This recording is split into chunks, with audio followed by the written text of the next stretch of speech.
يا اسطى احنا اتشلوحنا. احنا هيتعمل معانا الجلاشه الريق والكماشه. اقسم بالله، اقسم بالله برشلونه كانت واخده اتلتيكو مدريد في مصنع الكراسي. الشوط الاول يا اسطى، اول حاجه كان السيطره ما كانتش احلى حاجه، دي نقطه كبرشلونه.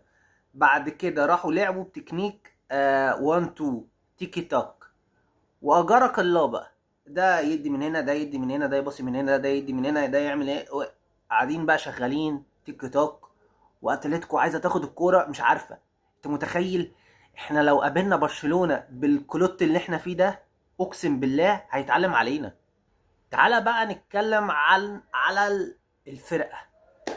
كوندي الراجل عمل شغل كويس. تشيزني انا ما اقدرش اديله تقييم.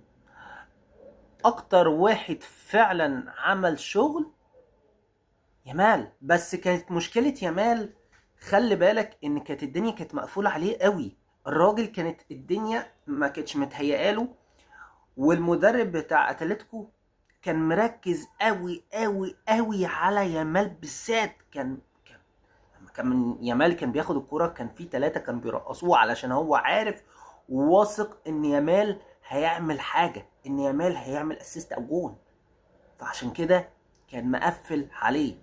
بقى نتكلم على توريس. ما اقدرش اقول لك تقييم فاجر وقادر عشان جاب الجول، ما اقدرش، مش يعني ما تزعلش مني، ما كانش التأثير يعني.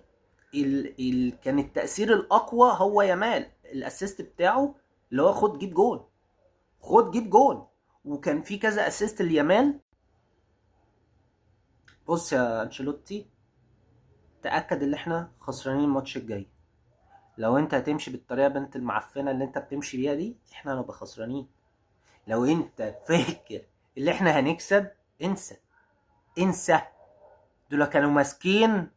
انت لو يا انشيلوتي، انت لو شفت ماتش برشلونه هتعرف ان احنا هنشيل، وهنشيل جامد قوي. طيب تعالى بقى نتكلم على هانز فليك واللي عمله في الماتش. الراجل كان مقفل، الراجل مظبط الدفاع، ظبط خط النص، مظبط التكنيك، بيحاول يخلي بيضعف الفرقه اللي قصاده. يعني انا لما شفت لقيت اللي هو احنا بنحاول نحتفظ بالكوره ونشوف الزوايا، نشوف الثغرات، بنحيث ان احنا نخش ونعمل هجمه. انشيلوتي ما فيش الكلام ده. انشيلوتي على الله ان شاء الله. يعني بالتكنيك ده لو دخلنا احنا هنشيل. انا شايلك للتقيله، انا شايلك للكبيره. كنت خرا، يعني مش وحش، لا كنت خرا. خرا دي كانت قليله عليك، انت كنت خرا. اللعيبه كلها كانت حلوه ما عدا انت، اللعيبه كلها كانت فجره ما عدا انت. تخيل، وعمال تقول لي الارجنتين واجيب واودي. وتعالى بس نشوف كده انت هتعمل ايه مع الريال. هتقول لي اصل انا اسف، اصل انا مش عارفه ايه، اصل انا كنت فاكرهم الريال، وتقعد تزيط وتلوكلوك كتير. لا يابا، احنا عايزين شغل على ارض الملعب. انا ريالي، بس انا هشوفك في الفاينل، وهشوف انت هتعمل معانا ايه.